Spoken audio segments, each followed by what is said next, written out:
আসসালামু আলাইকুম রহমতুল্লাহ। আশা করি আপনারা সবাই ভালো আছেন। আমার ক্লাসে আপনাদের আবারও অভিনন্দন। আমরা আজকে গণিতের খুবই গুরুত্বপূর্ণ একটা বিষয় নিয়ে আলোচনা করব। বিষয়টি হলো কার্টেশীয় স্থানাঙ্ক এবং পোলার স্থানাঙ্কের মধ্যে সম্পর্ক স্থাপন। এই বিষয়টা জানতে পারলে আমরা কি করব, একটা বিন্দুর স্থানাঙ্ক জানা থাকলে অপর একটা সিস্টেমের অপর একটা স্থানাঙ্ক ব্যবস্থার বিন্দুতে কনভার্ট করতে পারবো। তাহলে এটা আজকে আমি দেখাবো আলাদাভাবে। প্রথমে কার্তেশীয় স্থানাঙ্ক ব্যবস্থাটা দেখাবো, তারপর পোলার স্থানাঙ্কটা দেখাবো, তারপর এই দুটির মধ্যে যে সম্পর্ক সেটা দেখাবো।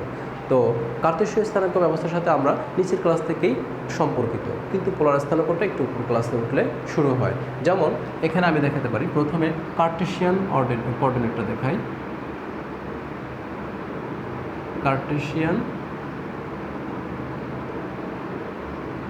কোঅর্ডিনেট এটা কীরকম, এটা এরকম আড়াআড়ি দুটি সরলরেখা থাকবে, একটা বিন্দুতে ছেদ করবে, এখানে এক্স ও এক্স প্রাইম, তারপর ওয়াই ও ওয়াই প্রাইম। এটা হচ্ছে মূল বিন্দু 0 0 অরিজিন। এখানে মূল বিন্দু থেকে এক্স অক্ষ বরাবর এক্স ও এক্স প্রাইম এটাকে এক্স অ্যাক্সিস, আর ওয়াই ও ওয়াই প্রাইম এটাকে ওয়াই অ্যাক্সিস বলা হয়। মূল বিন্দু থেকে ডান পাশে গেলে পজিটিভ, আর বাম পাশে গেলে এক্সের মানগুলো নেগেটিভ হবে। আবার মূল বিন্দু থেকে উপরের দিকে ওয়াই অক্ষ বরাবর উঠলে এখানে ওয়াইয়ের মানগুলো পজিটিভ হবে, আর নিচের দিকে নামলে নেগেটিভ হবে।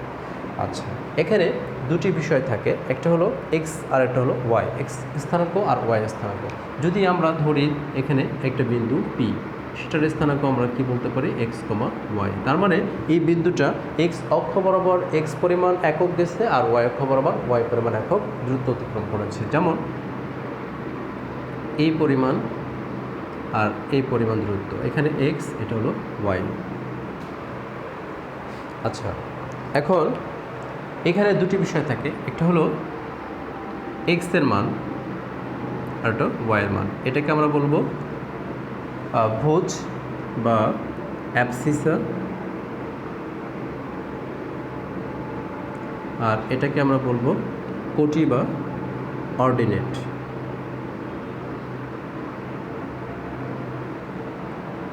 এটাকে বলা হবে কার্টেশিয়ান কোঅর্ডিনেট সিস্টেম বা কার্তেশীয় স্থানাঙ্ক ব্যবস্থা, অথবা এটার আরেকটা নাম আছে রেক্ট্যাঙ্গেল কোঅর্ডিনেট সিস্টেম, আয়তাকার স্থানাঙ্ক ব্যবস্থা। এখন আমরা দেখব পোলার স্থানাঙ্ক ব্যবস্থা। পোলার স্থানাঙ্ক ব্যবস্থাটা এরকম, ও এক্স, আমি একটা রেখা অঙ্কন করেছি। এই যে ও এক্স রেখা, এই রেখাটাকে বলা হবে আদি রেখা, ইনিশিয়াল লাইন। আর এই বিন্দুটাকে, ও বিন্দুটাকে বলা হবে পোল বা মেরুবিন্দু, আর ও এক্স রেখাটাকে আদি রেখাও বলা যায়, আবার মেরু রেখাও বলা যায়। আচ্ছা, এখন এটি যদি সময়ের সাপেক্ষে ঘড়ির কাঁটার বিপরীত দিকে ঘুরে থিটা পরিমাণ পথ অতিক্রম করে, কৌণিক পথ, তাহলে আমরা বুঝলাম যে ঘড়ির কাঁটার বিপরীত দিকে ঘুরে এটা ও জেড অবস্থানে চলে আসলো, ও জেড অবস্থানে। এখন ও জেড রেখাটাকে বলা হবে, ও জেড রেখাটাকে বলা হবে অবস্থান দ্রুত বা অবস্থান ভেক্টর। এটাকে আমরা আর দ্বারা প্রকাশ করতে পারি। এই দূরত্বটা ও থেকে, এখানে যদি একটা পি বিন্দু নেই, ওপি রেখাটা, ওপি রেখার যে ডিস্টেন্স সেটা হবে আর। তাহলে আমরা এই যে পি একটা বিন্দু এখানে লিখেছি, এই পি বিন্দুটার স্থানাঙ্ক কী হতে পারে, আর কমা থিটা। এখানে যেমন পেয়েছিলাম পি এর স্থানাঙ্ক এক্স কমা ওয়াই, ওখানে পেলাম আর কমা থিটা। তাহলে এখানে দুটি জিনিস থাকবে, আর আর থিটা।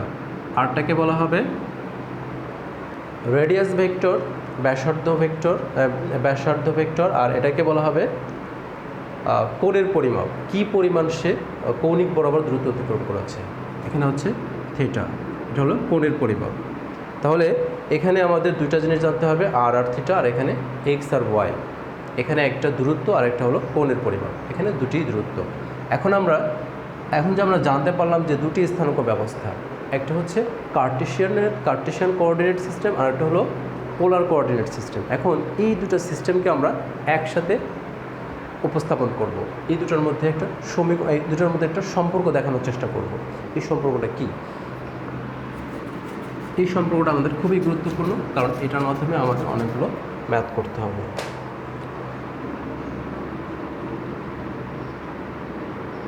রিলেশন বিটুইন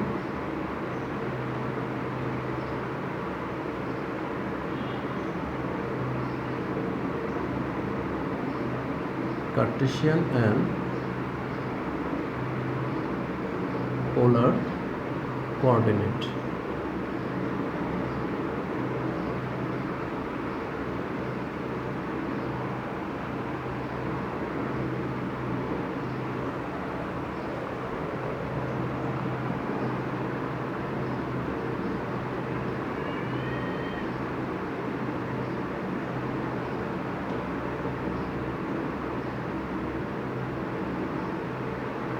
এই হলো মূলবিন্দু এক্স ও এক্স প্রাইম, ওয়াই ও ওয়াই প্রাইম।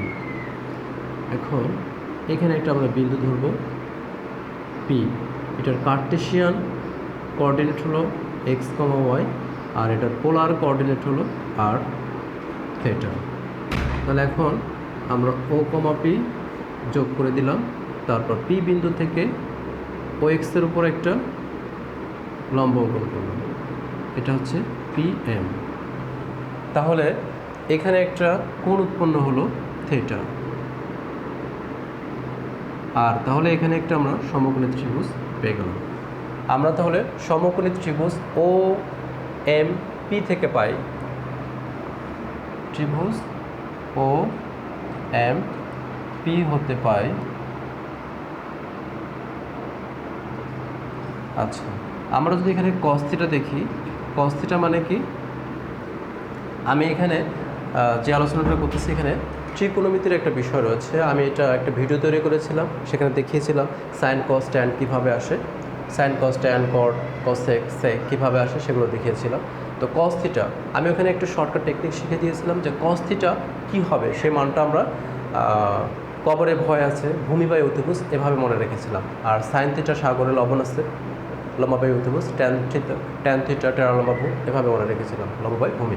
আচ্ছা, এখন এটা হচ্ছে আর এই বরাবর যে এই দূরত্বটা, এটাকে আমরা এক্স ধরবো, আর এটা হচ্ছে ওয়াই। তাহলে কস থিটা মানে কি? ভূমি বাই অতিভুজ। ভূমি এখানে কত? এক্স। ভূমি এখানে হচ্ছে এক্স আর অতিভুজ হচ্ছে আর। এটাকে ক্যালকুলেট করলে আমরা এখানে পাবো x equal r cos theta. এটা হচ্ছে 1 নম্বর সমীকরণ। এবার আরেকটা জিনিস, সাইন থিটা। সাইন থিটা মানে কি? সাগরে লবণ আছে, লম্ব বাই অতিভুজ। লম্ব কত এখানে? ওয়াই, আর অতিভুজ কত? আর। এটাকে ক্যালকুলেট করলে আমরা পাবো Y equal r sine theta. এটাকে আমরা 2 নম্বর সমীকরণ দিলাম। তাহলে এখান থেকে আমরা দুটি সম্পর্ক পেয়ে গেলাম অলরেডি। এক্সটাকে আর এবং থিটার মাধ্যমে প্রকাশ করা হয়েছে, ওয়াইটাকেও আর এবং থিটার মাধ্যমে প্রকাশ করা হয়েছে। আচ্ছা, এবার আমরা 1 নম্বর সমীকরণকে স্কোয়ার করব, আবার 2 নম্বর সমীকরণকে স্কোয়ার করব, তারপর দুটিকে যোগ করে দেব। যোগ করলে কি পাবো? লেফট সাইডটাকে লেফট সাইডে যোগ করে দিই, x square plus y square, আর রাইট সাইডে r square cos square theta plus r square sine square theta. তাহলে এখানে আমরা কি পাই? X square plus y square, r square common যায়, cos square theta plus sine square theta. এখন আমরা এটাকে সাইড চেঞ্জ করি, এদিকে নিয়ে আসি আর স্কোয়ার, আর এটার মান কত? অবশ্যই 1, x square plus y square. আচ্ছা, তাহলে r square equal x square plus y square. Ultimately r equal root over x square plus y square. এই যে আর একটা সম্পর্ক পেয়ে গেলাম এখানে। এবার আমরা যদি 2 নম্বর সমীকরণটাকে 1 নম্বর সমীকরণ দ্বারা ভাগ করি, তাহলে কি পাবো? 2 নম্বর সমীকরণটা কি ছিল, ওয়াই, আর 1 নম্বরটা ছিল এক্স বাম পাশে, আর ওই রাইট সাইডে ছিল r sine theta is divided by r cos theta. এটাকে আমরা ক্যালকুলেট করলে যা পাবো, আর কেটে যায়, sine theta by cos theta মানে হলো টেন থিটা, আর এখানে ওয়াই বাই এক্স। তাহলে আলটিমেটলি টেন থিটা সমান পেলাম আমরা, সরি থিটা ইকুয়াল পেলাম আমরা tan inverse y by x. তাহলে এখানে আমরা আরেকটা রিলেশন পেয়ে গেলাম।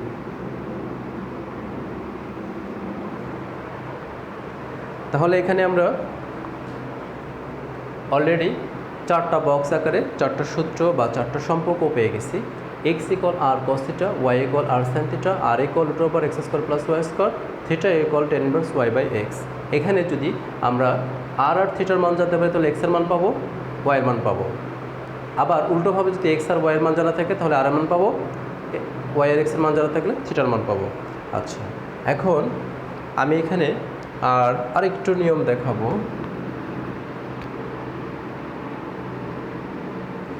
আচ্ছা, যদি আমরা এই স্থানাঙ্ক ব্যবস্থার এরকম কোঅর্ডিনেট যদি হিসাব করি তাহলে কি 4টা কোঅর্ডিনেট, 1 2 3 4, ঘড়ি কাটার বিপরীত দিকে ধরলাম। আসলে কার্টেসীয় স্থানাঙ্ক ব্যবস্থাটা একটা তলকে 4টি সমান ভাগে বিভক্ত করে ফেলে। এখানে 4টা চতুর্ভাগ রয়েছে। প্রথম চতুর্ভাগ first coordinate, second coordinate, third coordinate, fourth coordinate. এখন যদি ফার্স্ট কোঅর্ডিনেটে আমরা চিন্তা করি তাহলে এখানে কি হবে, এক্স আর ওয়াই দুটোই পজিটিভ। যদি আমি এইখানে কোনো একটা বিন্দু নেই তাহলে কি হবে, এক্স কমা ওয়াই। এই হলো কার্টেসীয় স্থানাঙ্ক। এখন এটা যদি থাকে তাহলে থিটার মান কত হবে, theta equal tan inverse y by x. আবার যদি সেকেন্ড কোঅর্ডিনেটে ভাবি তাহলে এখানে সেকেন্ড কোঅর্ডিনেটে যদি কোনো বিন্দু বিবেচনা করি তাহলে এখানে এক্সের মান নেগেটিভ আর ওয়াইয়ের মান পজিটিভ। তাহলে minus x y equal theta equal, এই ঘরে আসতে গেলে অবশ্যই কী লাগবে, 180, মানে পাই মাইনাস 180-র চেয়ে কম, tan inverse y by x. যদি আমি তৃতীয় চতুর্ভাগে চিন্তা করি কোনো বিন্দু তাহলে এখানে দুটাই নেগেটিভ, এক্সের মানও নেগেটিভ, ওয়াইয়ের মানও নেগেটিভ। তাহলে আমাদের এখানে থিটা ইকুয়াল কি লিখতে পারবো, pi plus tan inverse y by x. এবার যদি চতুর্থ চতুর্ভাগ এখানে যদি আমরা নিয়ে আসি কোনো বিন্দুকে তাহলে এখানে এক্স ডান পাশে গেছে তাহলে এক্সের মান পজিটিভ, ওয়াই নিচের দিকে আসছে, ওয়াইয়ের মান নেগেটিভ। তাহলে theta equal 2 pi minus tan inverse y by x. অথবা এটাকে ঘড়ির কাঁটার বিপরীত দিকে সরাসরি যদি ঘড়ির কাঁটার দিকে যদি সরাসরি চিন্তা করি তাহলে এটাকে আমরা এভাবে লিখতে পারি, minus tan inverse y by x. তাহলে এখানে দুইটা সূত্র লেখা যাবে, 2 pi minus tan inverse y by x or minus tan inverse y by x. তাহলে আমরা এখানে কিছু সম্পর্ক পেলাম, তাহলে এখানেও কিছু ফর্মুলা হিসাবে পেয়ে গেলাম। আচ্ছা, তাহলে আমরা এই দুটি স্থানাঙ্কের মধ্যে কার্টেসীয় এবং পোলার স্থানাঙ্কের মধ্যে দুটি সম্পর্ক জেনে ফেলেছি। এখন এই ফর্মুলাগুলো, এই সম্পর্কগুলো দিয়ে আমরা একটা স্থানাঙ্ক ব্যবস্থার বিন্দুকে অপর একটা স্থানাঙ্ক ব্যবস্থার বিন্দুতে কনভার্ট করতে পারি। তাহলে একটা এক্সাম্পল দেখা যাক।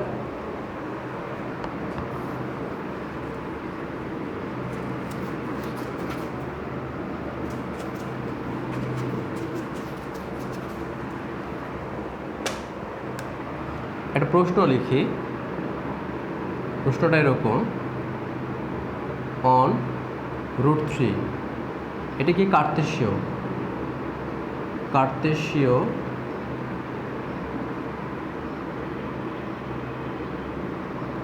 বিন্দুটির পোলার স্থানাঙ্ক কত?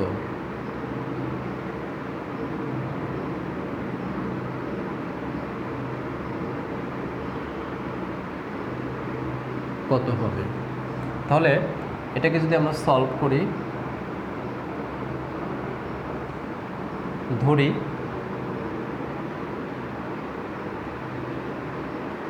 দেয়া আছে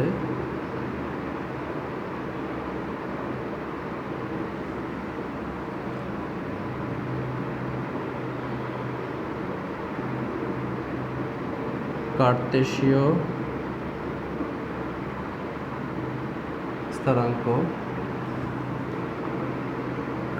স্থানাঙ্ক দেয়া আছে এটার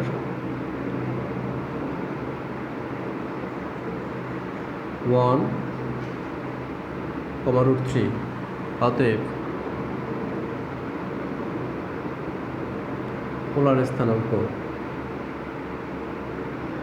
r θ ইকুয়াল হোয়াট?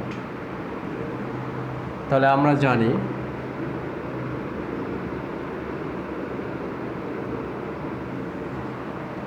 কার্তেশীয় দেয়া আছে, এক্স আর ওয়াই এর মান দেয়া আছে, তাহলে আমাদের আর থিটা বের করতে হবে। আমরা জানি r equal √(x² + y²)। X এর মান 1, ওয়াই এর মান √3, তাহলে 1 + 3 √3 4 2। তাহলে আমরা আর এর মান 2 পেয়ে গেলাম। আর কি দরকার? অ্যান্ড উই নো দ্যাট যেহেতু এটা ফার্স্ট কোঅর্ডিনেটে, এটা দুটোই পজিটিভ, এক্স এর মানও পজিটিভ, ওয়াই এর মানও পজিটিভ, তাহলে এই কোঅর্ডিনেটে প্রথম চতুর্ভাগে এই বিন্দুটা অবস্থান করছে। তাহলে আমাদের ফর্মুলাটা হবে θ ইকুয়াল tan ইনভার্স y/x।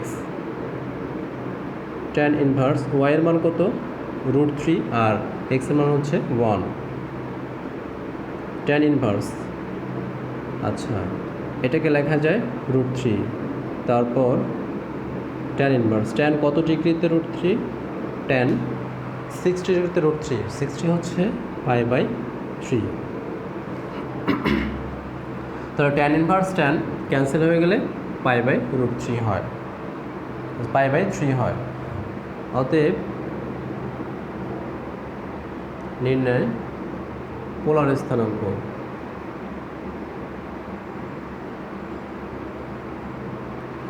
পোলার স্থানাঙ্ক r θ, মানটা কত হবে? আর এর মান পেয়েছি কত? 2, আর θ মান পেয়েছি π/3। This is answer. তাহলে এখানে আমাদের কার্তেশীয় স্থানাঙ্ক ব্যবস্থায় একটা বিন্দু দেওয়া ছিল, সেটাকে আমরা পোলারে কনভার্ট করে দিলাম। এখন অনুরূপভাবে যদি বলা থাকে এই বিন্দুটা দেওয়া থাকে, তাহলে এই বিন্দুটা আমাদের বের করতে হবে। আচ্ছা, তাহলে এই কোশ্চেনটাই আমি একটু ঘুরিয়ে লিখি।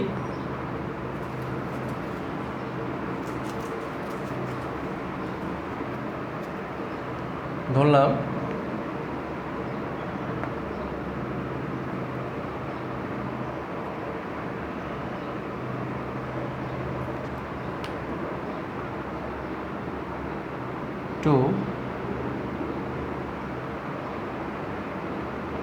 π/3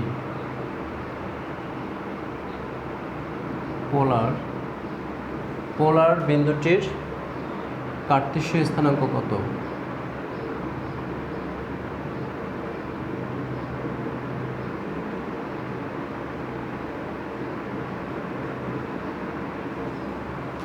এখানে এখন পোলার স্থানাঙ্ক দেখা যাচ্ছে, একটা আর এর মান আর একটা হলো থিটার মান। বিন্দুটা দেখি আমরা বুঝতে পারতেছি এটা একটা পোলার বিন্দু।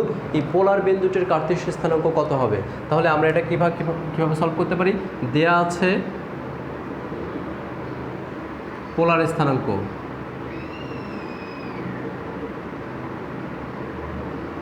দেয়া আছে পোলার স্থানাঙ্ক আর থিটার মান দেয়া আছে কত? 2 π/3। অতএব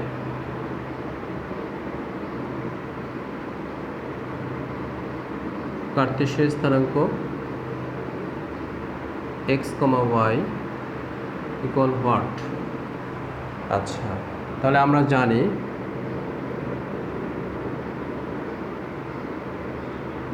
আমাদের এখানে কি বের করতে হবে? x আর y। আমরা জানি x ইকুয়াল r cos θ। তাহলে আর এর মান কত এখানে? 2, cos থিটার মান কত? π/3, π/3 মানে 60। তাহলে cos 60 ডিগ্রিতে কত? হাফ, তাহলে 2 কেটে গেল, 1 থাকলো। তারপর অ্যান্ড আমরা কি জানি y equal r sine theta, তাহলে আর এর মান কত 2, থিটার মান কত সাইন π/3, 2 সাইন π/3 মানে 60 ডিগ্রি, সাইন 60তে কত √3/2, 2 কেটে গেল, √3 হলো। অতএব নির্ণয় কার্তেশীয় স্থানাঙ্ক x, y,